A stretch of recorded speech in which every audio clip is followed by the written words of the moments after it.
নমস্কার, আমি শোভন। আপনারা দেখছেন খবর হুগলি টিভি। এই মুহূর্তের বড় খবর একটাই, অন্নপূর্ণা ভাণ্ডার। প্রতিটি মহিলার মুখে একটাই কথা, অন্নপূর্ণা ভাণ্ডার।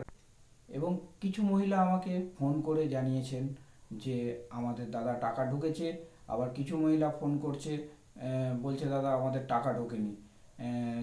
অনেক মহিলার সংশয়ে রয়েছেন যে টাকা ঢুকলো না।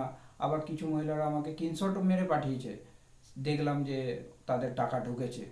এবং যাদের টাকা ঢোকেনি তারা এখন বিচলিত হবেন না, আপনাদের টাকা ঢুকবে, শীঘ্রই ঢুকে যাবে। আগামীতে আপনাদের টাকা আপনাদের অ্যাকাউন্টে ঢুকে যাবে, আপনারা এই নিয়ে চিন্তায় থাকবেন না। এবং মুখ্যমন্ত্রী শুভেন্দু অধিকারী মহাশয় বলেছেন আপনাদের টাকা আপনাদের অ্যাকাউন্টে ঢুকে যাবে। আমার এই ভিডিওগুলো আপনাদের যদি ভালো লাগে, একটা লাইক, একটা শেয়ার আর সাবস্ক্রাইব করতে ভুলবেন না আমার চ্যানেলটিকে। এবং সাবস্ক্রাইব করলে এবং পাশে বেল আইকনটাকে প্রেস করে অল করে দেবেন, এবং আমি যখনই ভিডিও ছাড়বো আপনাদের কাছে নোটিফিকেশন চলে যাবে।